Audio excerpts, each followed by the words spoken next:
Assalamualaikum warahmatullahi wabarakatuh. Bertemu lagi bersama saya, dulur. Tetap setia, dulur. Mudah-mudahan tetap setia bersama saya, tetap setia di Pojok Hukum. Karena channel ini mudah-mudahan insya Allah ya membawa pengetahuan, membawa berkah bagi dulur-dulur yang awam hukum, mungkin yang belajar hukum, atau mungkin yang sudah tahu hukum tapi lebih mendalami lagi.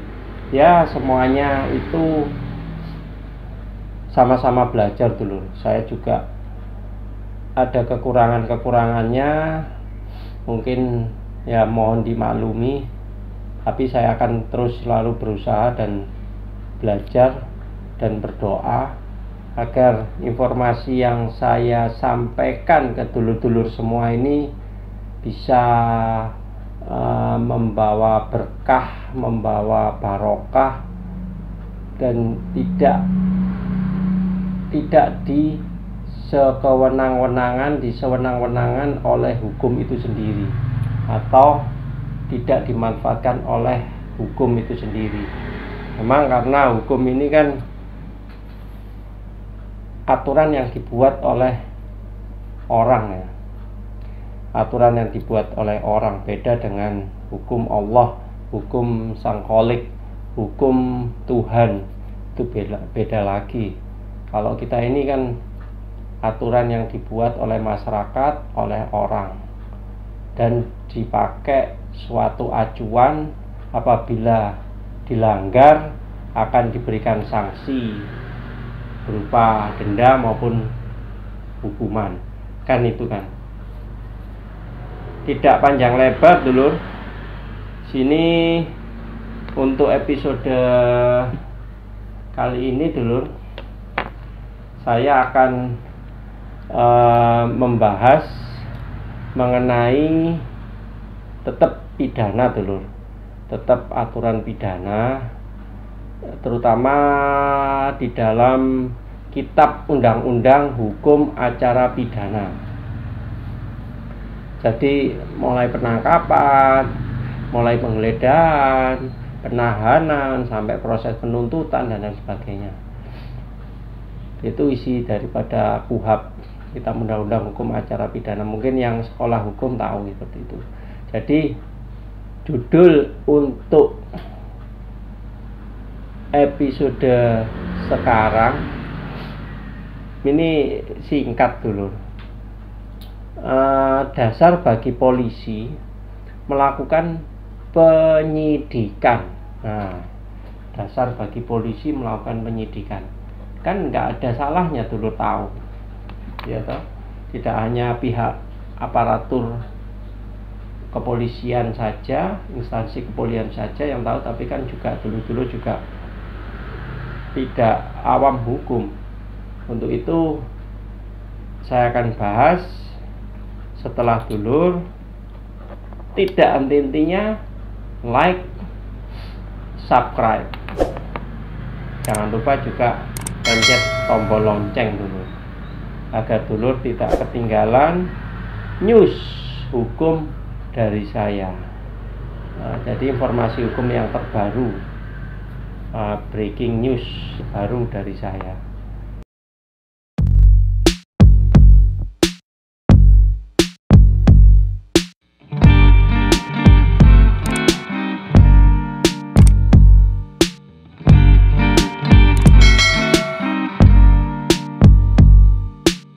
Oke, dulur. Jadi judulnya tadi dasar bagi polisi melakukan penyidikan. Ini pertanyaannya, dulur. Seorang laki-laki ya dilaporkan ke salah satu polisi sektor, kantor polisi sektor kota, polsek kecamatan ya, kota, terus melakukan pencabulan. Ini tertarik ini, dulu, pencabulan. Si pelapor yang tadi, korban tadi ya, atau si ya pelapor lah istilahnya, mengaku sebagai korban, kemudian pihak polsek, pihak kepolisian menindaklanjuti laporan tersebut. Ya, jadi setelah seseorang perempuan tadi atau laki-laki, bisa pencabulan ini bisa laki-laki, bisa perempuan, bisa anak kecil, bisa macam-macam, namanya pencabulan. Jadi pasal pencabulan. Jadi meraba-raba seperti itu pasal pencabulan. Ini kan kasusnya ada seseorang ini tapi bisa dewasa, bisa perempuan, bisa laki-laki, bisa anak-anak. Saya anggap ini dewasa lah, tapi beda pasal memang. Untuk dewasa proses pencabulan memang pasalnya beda, terutama pasal 294 ayat 2 Kitab Undang-Undang Hukum Pidana mengatur mengenai perbuatan cabul di lingkungan kerja atau institusi. Sedangkan pasal 249 itu mengatur perbuatan cabul terhadap anak. Ini ditambahi lagi Undang-Undang Perlindungan Anak dulu. Ya. Jadi untuk proses kejahatan pencabulan ini kan beda dulu antara perkosaan, pencabulan, dan perzinahan. Ini beda. Tapi kita bahas bukan itu dulu lah. Kita bahas tentang dasar bagi polisi melakukan penyidikan itu. Fokusnya kepada ini, kebetulan kasusnya seperti itu. Jadi nanti saya bahas pasal demi pasal, ayat demi ayat dalam Kitab Undang-Undang Hukum Pidana untuk episode-episode selanjutnya yang lebih general lagi, lebih khusus lagi, spesifik lagi, dan lain sebagainya. Jadi kembali lagi kepada dasar bagi polisi melakukan penyidikan.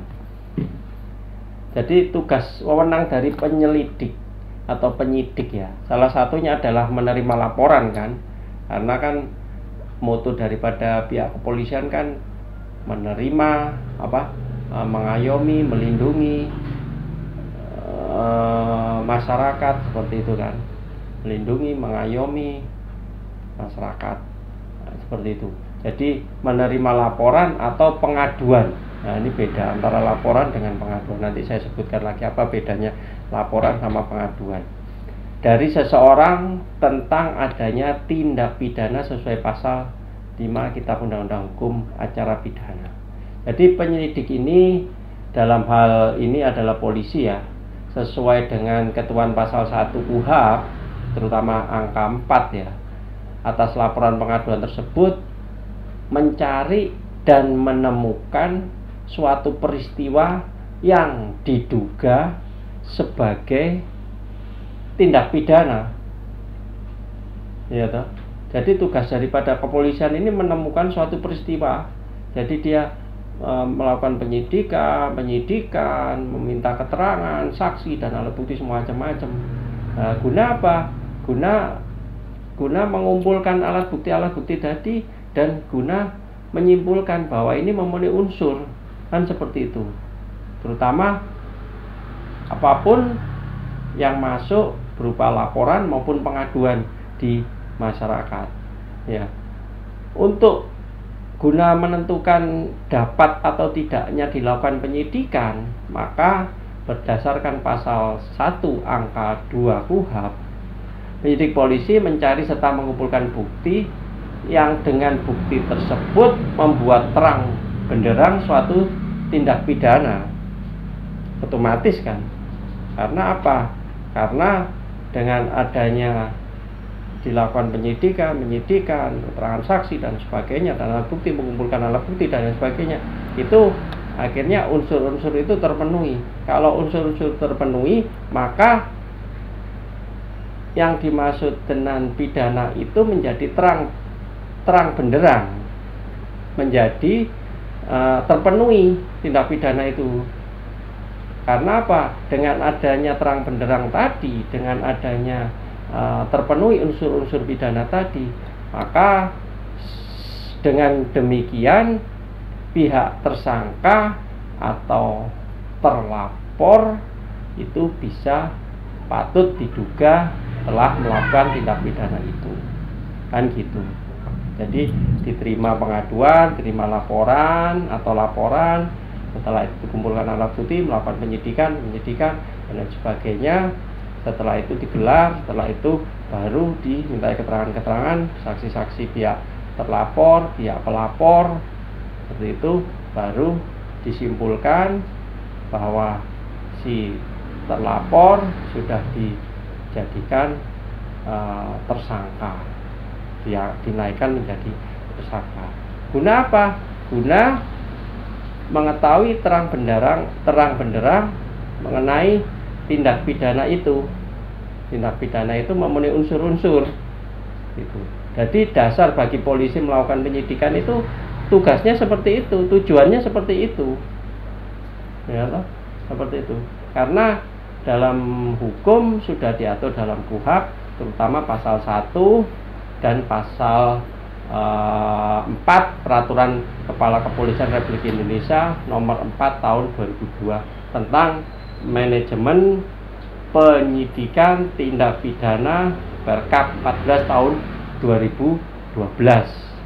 Dasarnya apa? Daripada dasar hukum tadi, di samping KUHP pasal 1 tadi, ayat 1, ayat 4, ayat 2, dan juga peraturan Kapolri tadi, Kepala Kepolisian pasal 4 nomor 14 tahun 2012. Dasarnya apa? Melakukan penyidikan. Dasarnya adalah tadi sudah saya sebutkan, laporan atau pengaduan dari masyarakat yang patut diduga. Tanpa ada laporan dan pengaduan ya nggak bisa. Pasti ada laporan dan pengaduan. Terus adanya surat perintah tugas, adanya laporan hasil penyelidikan, LHP itu laporan hasil penyelidikan. Terus surat perintah penyidikan. Setelah penyelidikan ada penyidikan, disidik. Terus surat pemberitahuan dimulai penyidikan, SPDP, SP2HP, surat perintah hasil penyelidikan, surat perintah dimulainya penyidikan. Nah, seperti itu. Makanya dasar bagi polisi melakukan penyidikan itu adalah kelima tadi, laporan, surat perintah tugas, laporan hasil penyelidikan, surat perintah penyidikan, dan surat pemberitahuan dimulainya SPDP tadi. Seperti itu ya.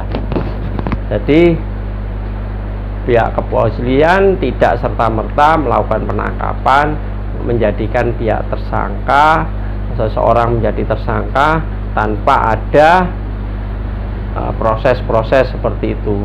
Karena Perkap tahun 2012 tadi, Perkap peraturan Kapolri tadi nomor 14 tahun 2012, acuannya yaitu tadi kelima tadi. Karena apa? Menurut pasal 1 angka 21 Perkap 14 tahun 2012 menyatakan bukti permulaan adalah alat bukti berupa laporan polisi. Jadi ada laporan polisi dan satu alat bukti yang sah yang digunakan untuk menduga bahwa seseorang itu telah melakukan tindak pidana sebagai dasar untuk dapat dilakukan penangkapan. Sebetulnya pihak kepolisian itu cukup satu alat bukti yang sah gitu aja, terus sudah bisa dilakukan penangkapan tanpa harus beberapa alat bukti sebetulnya. Tapi di lapangan beda lagi, kadang-kadang pihak kepolisian memang sangat berhati-hati untuk melakukan penangkapan itu. Kadang-kadang ada unsur-unsurnya yang dianggap kurang sesuai, unsur-unsurnya yang dianggap kurang berat, kurang berbobot, ada kasus pidana apa perdata dan lain sebagainya. Ini kasusnya perdata apa pidana masih dipertimbangkan, dilakukan gelar perkara, dipanggil beberapa orang, pihak terlapor, pelapor dan lain sebagainya, saksi-saksi, saksi ahli dan lain sebagainya. Seperti itu. Karena apa? Sekarang kan orang semakin tahu.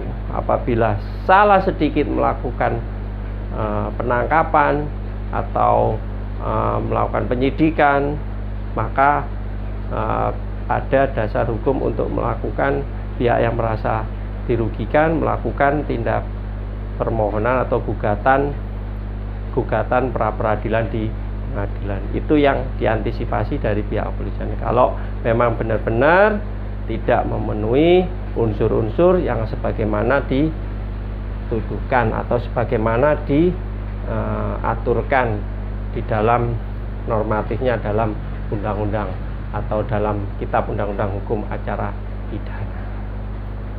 Seperti itu dulu.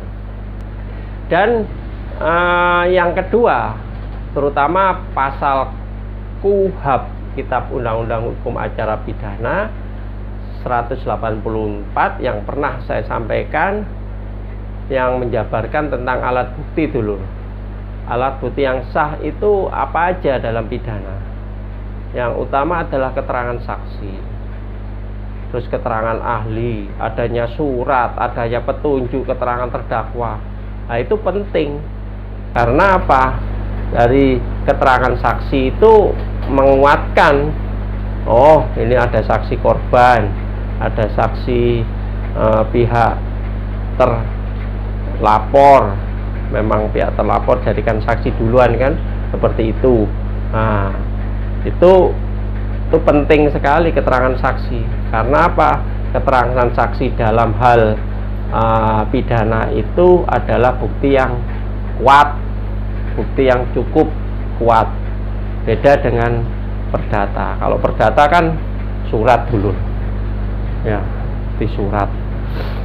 Surat itu adalah bukti, alat bukti yang kuat kalau perdata. Tapi kalau di pidana itu adalah keterangan saksi, di samping keterangan ahli. Apabila dulur ada punya ahli pidana menyangkut mengenai penggelapan, penipuan atau pencurian atau dan sebagainya, ya coba disampaikan kepada pihak penyidik, pihak kepolisian. Ini saya punya keterangan ahli yang memang benar-benar tahu apa pidananya, apa dasar hukumnya, pernah pengalaman, pernah menjadi ahli, saksi ahli atau ahli di persidangan dan lain sebagainya. Terus nomor 3 adalah surat, petunjuk, dan keterangan terdakwa.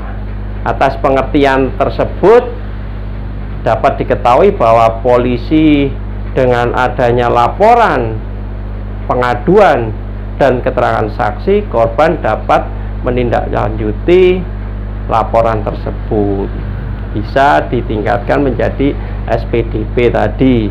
Terus hasil daripada SPDP, surat perintah dimulai penyelidikan.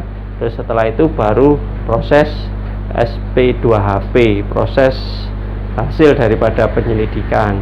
Setelah itu baru digelar. Setelah itu baru ditingkatkan menjadi